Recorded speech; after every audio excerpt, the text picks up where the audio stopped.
एक प्रिंसिपल है, उनकी काफ़ी बड़ी स्कूल है दिल्ली में। अब वो प्रभु के पास चले गए। मैं उनके साथ बैठा था, मुझसे बात कर रहे थे, तो मुझे बता रहे थे, कहते जब मैं जवान लड़का था तो प्रभु का भय मैंने जाना, मैं प्रभु के भय में बढ़ने लगा। कह रहे मैंने कभी कोई पाप नहीं किया, क्योंकि जब कभी सिगरेट नहीं पी, कभी शराब नहीं पी, कभी गुटखा नहीं खाया, कभी कोई गलत काम नहीं किया, कभी व्यभिचार नहीं किया, क्योंकि परमेश्वर का भय मेरे सामने हमेशा बना रहता था।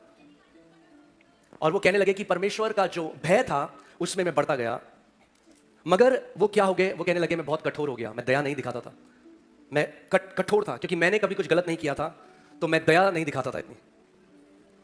और फिर एक दिन वो कहने लगे कि मैं अपने कमरे में बैठा था और परमेश्वर ने उनसे सवाल पूछा कि मेरी सबसे बड़ी आज्ञा क्या है।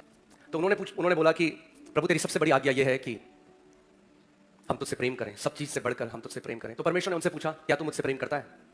उन्होंने कहा नहीं प्रभु, मैं तुझसे डरता हूं, मैं जिंदगी भर तुझसे डरता आया हूं, मैंने कभी कोई गलत काम नहीं किया, मैंने पवित्र जीवन जिया, मगर मैं ये नहीं कह सकता कि मैं तुझसे प्रेम करता हूं, मैं डरता हूं तुझसे।